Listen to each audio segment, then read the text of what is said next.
Sports, where we review all the best sports clips from around the world. Now you're probably wondering, why should I watch over here instead of anywhere else?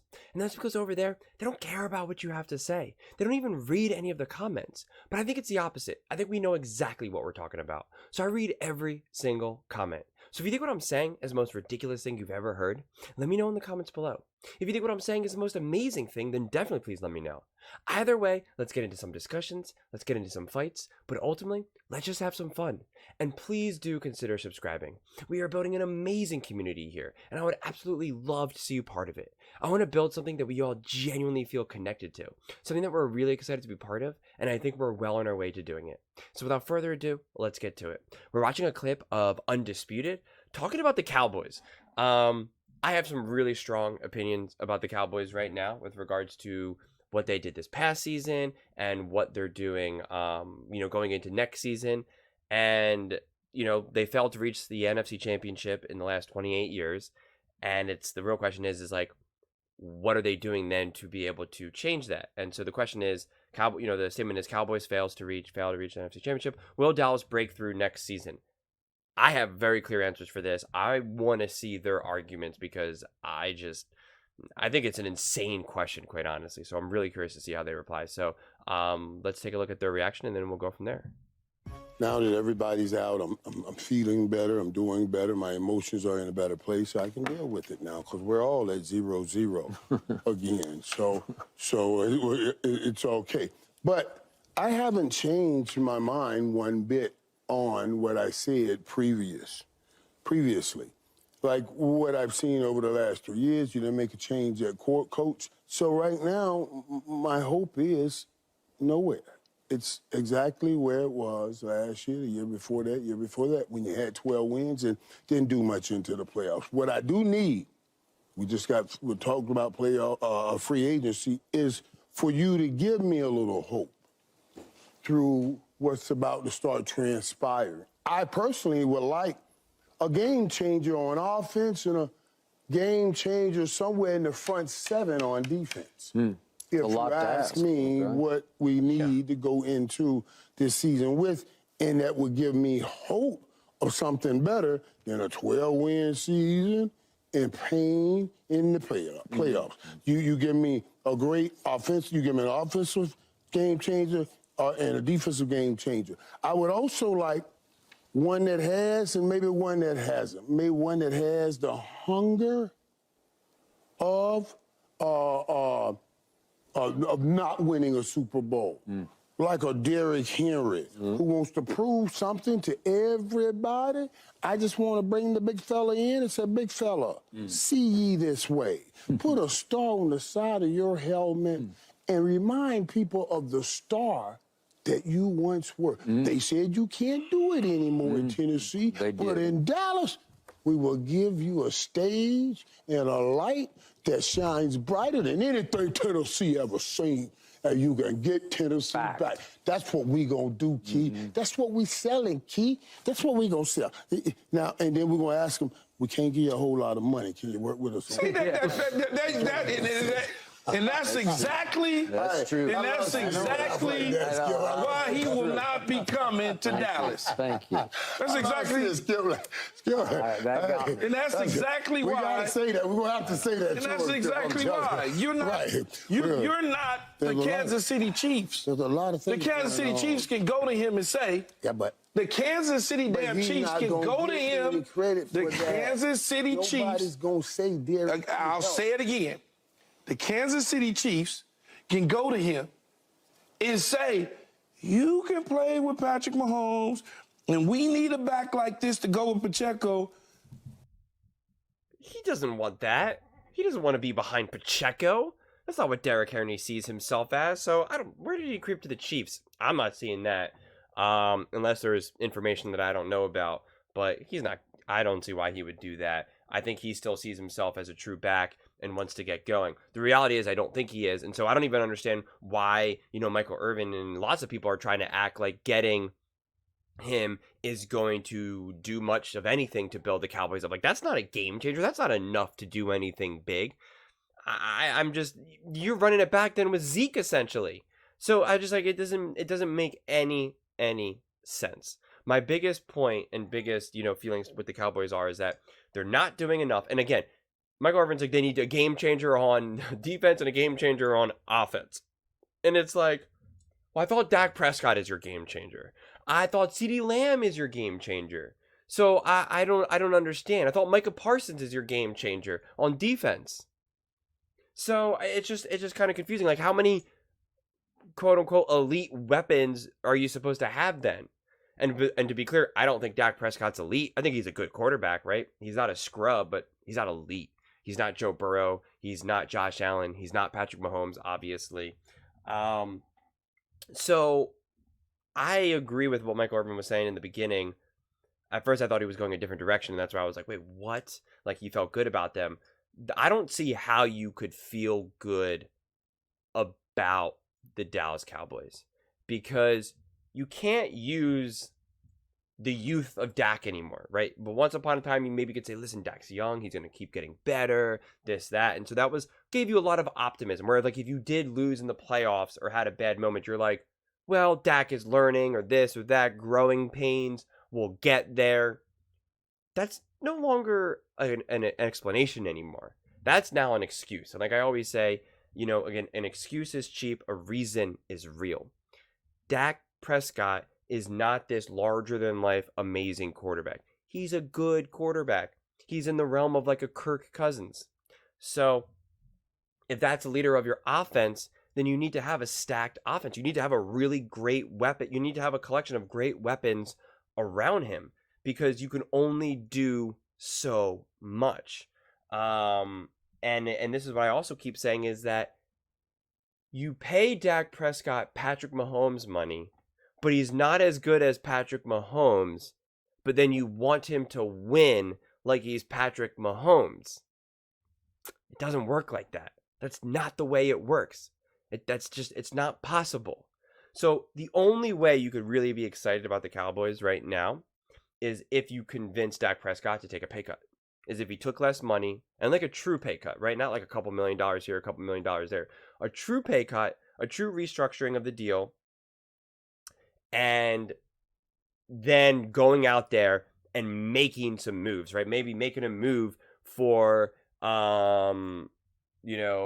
Justin Jefferson or like an AJ Brown. Not to say that those players will be available to specifically the Cowboys, but a Diggs, right? I mean, I don't know if you would want Diggs, but maybe having the two brothers there helps out. I don't know. There seems to be a handful of disgruntled wide receivers right now. So, and I don't know what you'd have to give up and how that would exactly unfold. But my point being is that like you'd have to go out. I think Ayuk is maybe a little upset with the 49ers, like.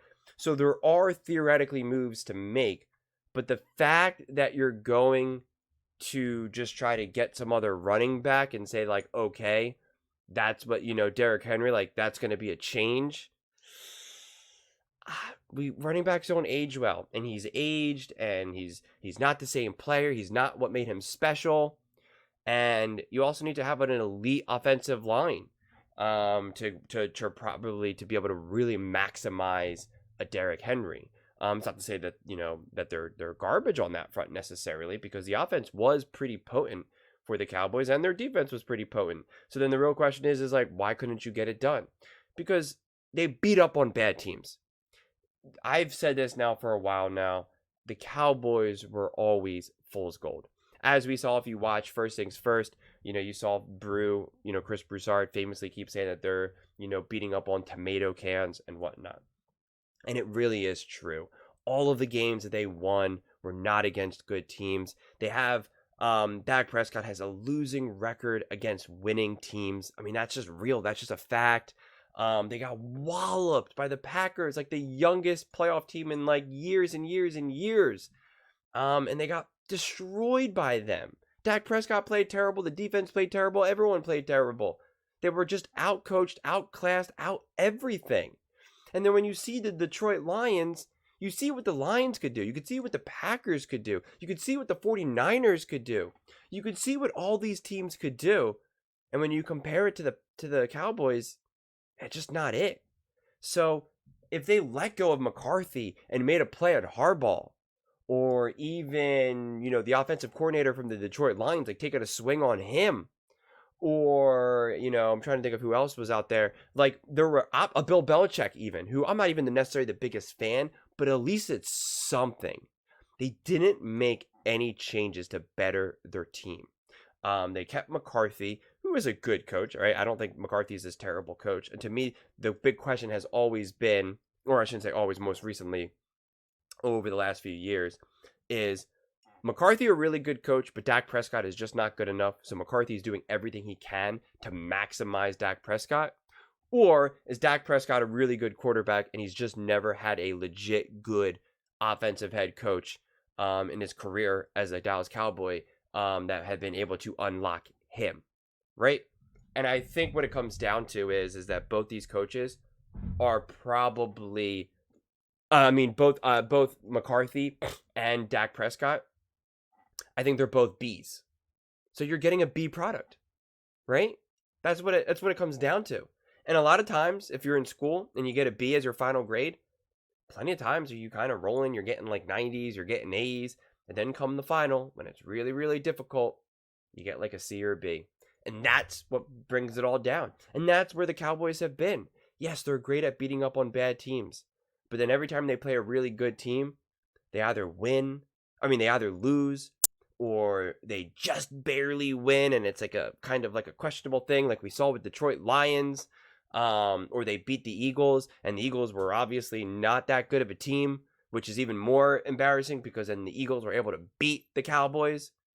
The Eagles couldn't even beat the Giants or Arizona, and yet somehow the Cowboys found their way to losing that game, right? To me, that's like the biggest indicator that the Cowboys were such fool's gold. The fact that they lost to the Miami Dolphins, the fact that they should have lost to the Detroit Lions, they're not on that level. They're not an NFC Championship caliber team.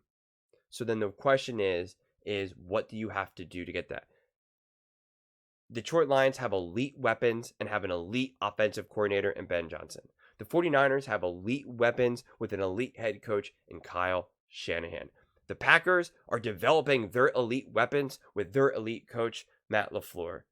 Patrick Mahomes is obviously Patrick Mahomes and Andy Reid. Josh Allen, I know we're switching to the AFC now, but it's like when you compare those teams, you can see that the Cowboys are not in that class. They don't have an elite coach, and they don't have an elite quarterback. And you can make the argument that Micah Parsons is elite, right? And CeeDee Lamb is elite. But again, they don't play elite when it matters most. And they don't play elite against the other elite teams. They play elite when they're beating up on the Giants and the Washington Commanders. Congratulations. Seriously, congratulations.